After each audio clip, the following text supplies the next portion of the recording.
इस साल 2022 में आरएसएफ के द्वारा प्रकाशित की गई वर्ल्ड प्रेस फ्रीडम इंडेक्स में हमारा देश 180 देशों की सूची में 150वें नंबर पर आया है, जबकि पहले नंबर पर नॉर्वे और आखिरी नंबर पर हमेशा की तरह नॉर्थ कोरिया आया है। इस रिपोर्ट में हमेशा की तरह कुछ देशों की मीडिया की पोल खुलती है और हमारे देश की मीडिया की पोल खुली भी है। क्या है हमारे देश की मीडिया का हाल, आइए जानने की कोशिश करते हैं। नमस्कार दोस्तों, मैं हूं देवांश चंद्रा, आप देख रहे हैं rewind India. According to Reporters Without Borders RSF 2022 World Press Freedom Index, India's press freedom ranking has dropped from world press freedom index में भारत पिछले साल के 142वें स्थान से फिसलकर 150वें नंबर पर आ गया है। वर्ल्ड प्रेस फ्रीडम इंडेक्स पर चर्चा करने से पहले आइए जान लेते हैं इस इंडेक्स को पब्लिश कौन करता है। तो जान लीजिए, इस इंडेक्स को पब्लिश आरएसएफ यानी कि रिपोर्टर्स विदाउट बॉर्डर नाम की एक संस्था पब्लिश करती है, जो कि एक इंटरनेशनल नॉन प्रॉफिट एवं नॉन गवर्नमेंटल ऑर्गेनाइजेशन है जो इंफॉर्मेशन की फ्रीडम को अपना उद्देश्य बताती है। सन 1985 में इसकी फ्रांस में शुरुआत होती है और सन 1995 से ये नॉन प्रॉफिट ऑर्गेनाइजेशन के तौर पर कार्य कर रही है। यदि बात की जाए इस साल के इंडेक्स पर, तो इस साल हमारे देश ने 41 नंबर स्कोर किए हैं। 41 नंबरों के साथ हमारा देश 180 देशों की सूची में से 150वें नंबर पर बैठा है। इसी इंडेक्स में हमारा देश पिछले साल 142वें नंबर पर आया था, जो कि इस साल से 8 नंबर बेहतर था। यदि बात की जाए इस रिपोर्ट में जो स्कोर दिया गया है, वो 5 अलग अलग रिपोर्ट यानी कि 5 अलग अलग इंडिकेटर का एक एवरेज स्कोर है, जो कि आप अपनी स्क्रीन पर देख सकते हैं। इसमें से पहला इंडिकेटर है पॉलिटिकल इंडिकेटर, इसमें भारत 145वें नंबर पर है। दूसरा इंडिकेटर है इकोनॉमिक इंडिकेटर, इसमें भारत 149वें नंबर पर है।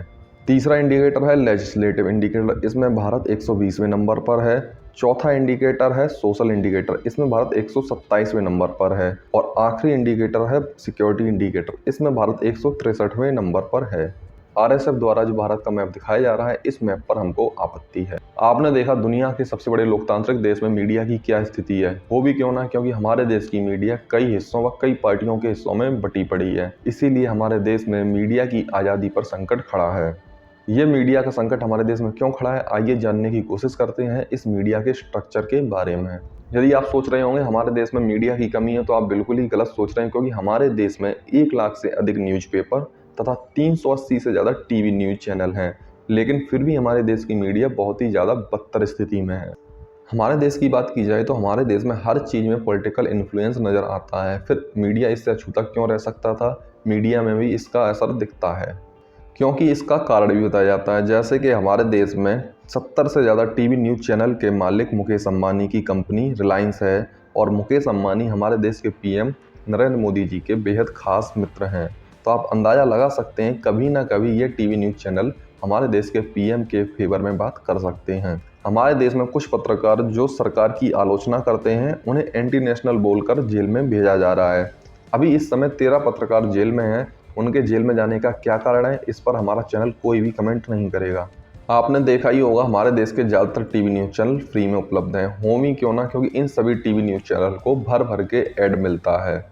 इन ऐड में हमारे देश की सेंट्रल गवर्नमेंट भी पीछे नहीं है। हमारे देश की सेंट्रल गवर्नमेंट के द्वारा 130 बिलियन रुपए का ऐड दिया गया है। हमारा प्यारा भारत कई सारे जाति धर्मों से मिलकर एक डाइवर्स सोसाइटी बनाता है, लेकिन ये डाइवर्सिटी हमारे देश की मीडिया में नहीं दिखती है। हमारे देश की मेन स्ट्रीम मीडिया की बात की जाए तो इसमें अपर कास्ट हिंदुओं का बोलबाला दिखाई देता है।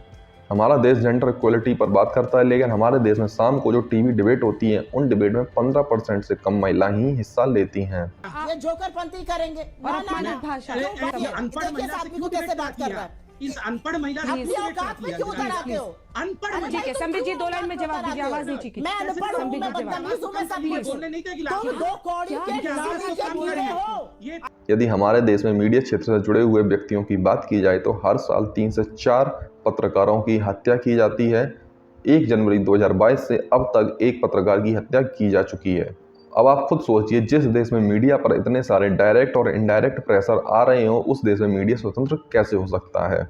यदि आप सोच रहे हैं मीडिया का हाल हमारे देश में ही बुरा, तो आप जान लीजिए हमारे देश के अलावा हमारे पड़ोसी देशों में भूटान 65वें नंबर पर है, नेपाल 106वें नंबर पर है, श्रीलंका 146वें नंबर पर है, अफगानिस्तान 156वें नंबर पर है, पाकिस्तान 157वें नंबर पर है, चाइना 175 तथा म्यांमार 176वें नंबर पर है। अब आप अंदाज़ा लगा सकते हैं हमारे देश के आसपास जितने भी देश हैं सब में हमारे देश जैसा ही हाल मौजूद है। हमारे देश और हमारे पड़ोसी देशों के अलावा बाकी दुनिया में मीडिया का क्या हाल है तो आप जान लीजिए। 26 देशों में अच्छी कंडीशन में मीडिया है, 27 देशों में सेटिस्फैक्टरी, 69 देशों में प्रॉब्लमेटिक, 38 देशों में डिफ़िकल्ट। इन 38 देशों में हमारा देश भी शामिल है तथा 20 देशों में वेरी सीरियस कंडीशन है। इन 20 देशों में नॉर्थ कोरिया भी शामिल है। हमारे देश में मीडिया का हाल हमेशा से ही ऐसा नहीं है। पहले कुछ सालों तक हमारे देश की मीडिया की कंडीशन थोड़ी बेहतर थी, लेकिन बहुत ज़्यादा अच्छा कभी नहीं था। जब से ये रिपोर्ट पब्लिश की जा रही है तब से सिर्फ एक बार हमारा देश टॉप 100 की लिस्ट में आया है और वो साल था सन 2002 का। सन 2011-12 के बाद हमारा देश कभी भी 130 देशों के अंदर नहीं आया है और सन 2019 के बाद हमारा देश कभी भी 140 देशों की लिस्ट में शामिल नहीं हुआ है। तो आप समझ ही सकते हैं हमारे देश की मीडिया का क्या हाल है, जो कि इस रिपोर्ट में बयान किया जा रहा है। आशा करते हैं आपको वीडियो पसंद आया होगा। यदि वीडियो पसंद आया है तो चैनल को सब्सक्राइब करें, वीडियो को शेयर करें। धन्यवाद। ये झोंकेपंती करेंगे। ना ना ना भाषा भाषा please please please Supriya ji please इसकी जरूरत है नहीं।